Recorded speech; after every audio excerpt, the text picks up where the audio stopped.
Maurice Kamto, il aura 71 ans en 2025.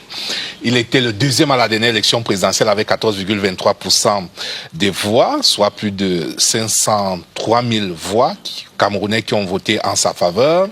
Il aurait pu préparer sereinement 2025, mais il a emprunté des chemins de traverse avec une décision lourde de conséquences qui le suit encore jusqu'à aujourd'hui, qui va même le hanter encore longtemps, le boycott des élections municipales et législatives du 9 février 2020.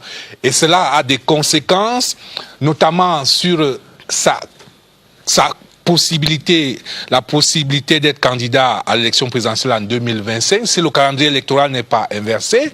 Je voudrais convoquer deux articles du Code électoral. Très rapidement, on va le voir en tableau. D'abord, l'article 121 du Code électoral, alinéa 2, qui dispose que le candidat à l'élection du président de la République est investi par un parti politique non représenté à l'Assemblée nationale, au Sénat, dans un conseil régional, dans un conseil municipal, doit remplir les conditions applicables aux candidats indépendants. C'est le cas du MRC qui n'a pas d'élu, et donc en l'état, si Maurice Kamto n'est pas investi qui n'est pas en capacité d'être investi par le MRC, il peut vouloir être candidat indépendant, mais là également, ça se corse, parce que l'article 121 dit, pour être candidat indépendant à l'élection présidentielle, il faut être présenté par au moins 300 personnalités originaires de toutes les régions, à raison de 30 par région, et possédant la qualité soit de membre du Parlement ou d'une chambre consulaire, soit de conseiller régional ou de conseiller municipal, soit de chef traditionnel de premier degré. Autant dire, mission impossible. Il lui restera peut-être d'être investi par notre parti politique, mais ça c'est une autre affaire. Donc, messieurs, je voudrais vous entendre sur cette candidature déjà annoncée, mais où il y a 16 incertitudes. Peut-être d'abord le professeur Royan. Je pense que Maurice Kamto, mon professeur de droit international public en deuxième année, en 2003 et 2004, lorsque je suis un jeune étudiant à l'université de Yaoundé 2, est un vrai gâchis. Et quand je le dis, je pèse mes mots. Voilà un homme qui a brillamment réussi sa carrière universitaire, sa carrière professionnelle. C'est un avocat également. Contrairement au lapsus de tout à l'heure, concernant je sois aussi. Oui, ça peut arriver. Voilà un homme qui a tout réussi dans sa vie. Brillante carrière universitaire. Quand on parle du droit au Cameroun, il fait partie des meilleurs. Lorsqu'on parle de l'avocature, c'est un éminent avocat qui a d'ailleurs travaillé pour le Cameroun sur un certain nombre de dossiers. Tout le monde le sait.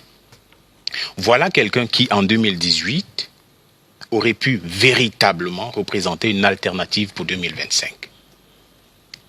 Maurice Kamto avait tout pour réussir.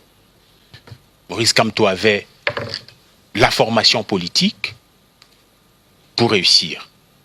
Maurice Kamto mobilisait un ensemble de ressources pour pouvoir prétendre à la magistrature suprême de ce pays. En termes de force, voilà qui est Maurice Kamto. Où Maurice Kamto a-t-il fauté? Maurice Kamto a dit, pendant l'élection présidentielle de 2018, que s'il fallait, et je voudrais que ceux qui m'écoutent, qui sont ses partisans, prennent ce que je dis à la hauteur du docteur en sciences politiques, habilité à diriger les recherches que je suis. Il a dit au Conseil constitutionnel qu'il, s'il fallait faire un concours pour être boulou, il allait faire ce concours. Peut-être que les gens ne mesurent pas assez la gravité de ce propos sur le plan de la communication politique, sur le plan du marketing politique, sur le plan de l'image politique de Maurice Kamto. Voyez-vous, au Cameroun, en réalité, il y a deux partis politiques. Il y a le parti politique des puissants, des riches, et le parti politique des pauvres.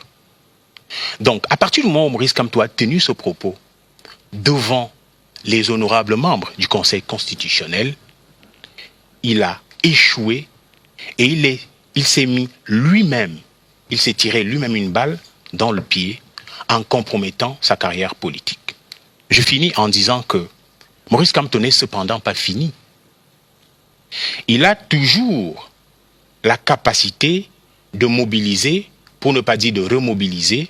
Il a toujours une capacité de nuisance. Parce que même n'étant pas dans les institutions représentatives, il garde une capacité de nuisance.